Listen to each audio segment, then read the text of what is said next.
High Times and Typewriters, The Making of a Gonzo Journalist, Hunter S. Thompson.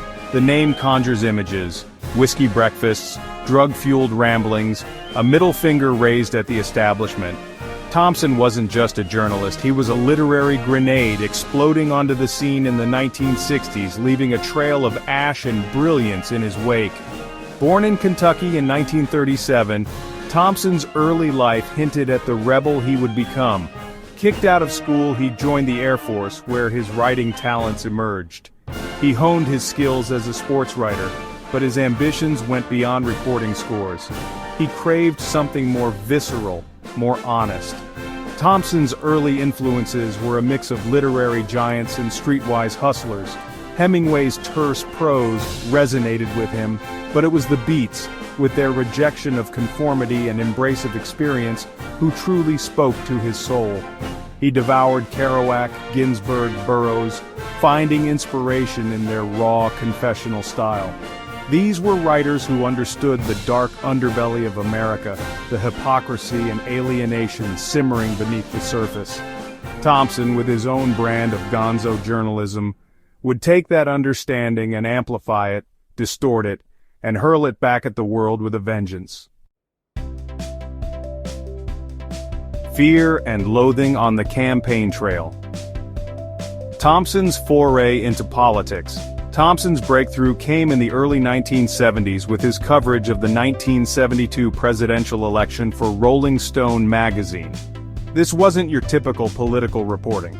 Thompson, fueled by booze, drugs, and a deep disdain for Richard Nixon, injected himself into the story, becoming a character as outrageous as the politicians he covered. His dispatches from the campaign trail were a Gonzo masterpiece, a hallucinatory blend of fact and fiction, political analysis, and personal meltdown. He captured the absurdity of American politics, the cynicism, the greed, the sheer madness of it all. His writing resonated with a generation disillusioned by Vietnam and Watergate, a generation hungry for a voice that reflected their own sense of outrage and alienation. The Gonzo Manifesto: Subjective Truth and Hallucinatory Prose. Objective journalism is a myth, Thompson once declared, and he lived by that credo. Gonzo journalism, as he defined it, was about telling the truth, even if it meant bending the rules, even if it meant becoming part of the story. It was about capturing the essence of an experience, even if that experience was filtered through a haze of drugs and booze. His writing was a sensory overload stream of consciousness prose, fragmented sentences, wild tangents, and a vocabulary that ranged from the erudite to the profane.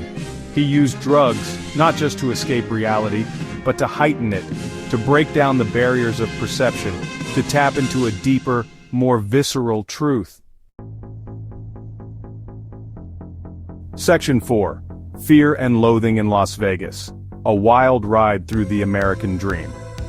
No work exemplifies Thompson's Gonzo style more than his 1971 masterpiece, Fear and Loathing in Las Vegas. A savage journey to the heart of the American dream. Ostensibly about a trip to Las Vegas to cover a motorcycle race, the book is a wild, hallucinatory odyssey through the dark side of the American dream, a drug-fueled descent into paranoia, excess, and self-destruction. The book cemented Thompson's status as a countercultural icon. It was a generation's guide to dropping out, a celebration of excess and rebellion. But beneath the surface, there was a deep vein of social commentary, a scathing critique of American materialism, hypocrisy, and the death of the 1960s dream. Section 5. The Legacy of a Renegade: Thompson's Enduring Influence. Hunter S. Thompson lived hard and died young, taking his own life in 2005. But his legacy lives on, his Gonzo spirit inspiring generations of writers and artists. He showed us that journalism could be more than just reporting the facts. It could be a weapon against hypocrisy, a tool for social change, a wild, exhilarating ride through the underbelly of American life.